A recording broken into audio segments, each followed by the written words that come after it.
Rebecca, చేయబో నాతో start చేయ video.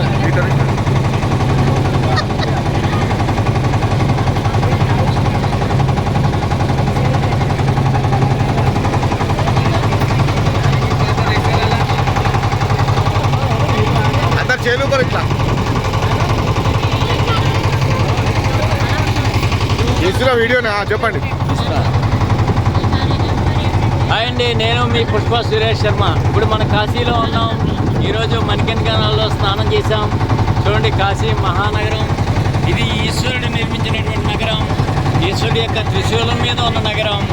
చాలా పురాతనమైన నగరం. అందరూ చూసి నమస్కారం చేసుకోండి. ఎంతో కొంత మీ పూర్వజం సుకృతం ఉంటేనే ఈ వీడియో మీరు చూడడం జరుగుతుంది, దర్శనం చేసుకోవడం జరుగుతుంది. చూడండి, అదిగో అది దశాశ్వమేధ ఘాటు. అశ్వమేధ యజ్ఞాలు చేసినటువంటిది దశాశ్వమేధ ఘాటు. ఇక్కడే గంగా హారతి ఇస్తారు. సాయంత్రం 6 గంటల నుంచి 8 వరకు గంగా హారతి ఉంటుంది. అందరూ ఇలా బోటు మీద వెళ్ళి మొత్తం 78 ఘాట్లు ఉన్నాయి. ఈ 78 ఘాట్లు కూడా అందరూ చక్కగా దర్శనం చేసుకుంటారు. మధ్యాహ్నం 12 గంటలకి మణికంఠికలో స్నానం చేస్తారు.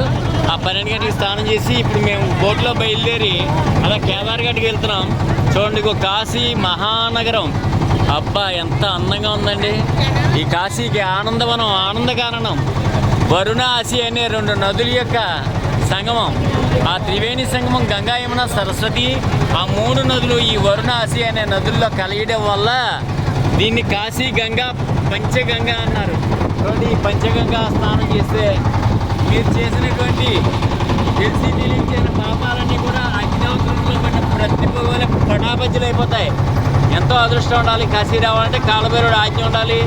ఆయన ఆజ్ఞ ఉంటే కానీ ఇక్కడ అడుగు పెట్టడం జరగదు. నాకు 21 శివరాత్రులు పూర్తయ్యాయి. ఈ సంవత్సరం 22వ శివరాత్రి. ఇదంతా పెద్దల ఆశీర్వచనం, భగవద్ అనుగ్రహం. మళ్ళా కలుద్దాం.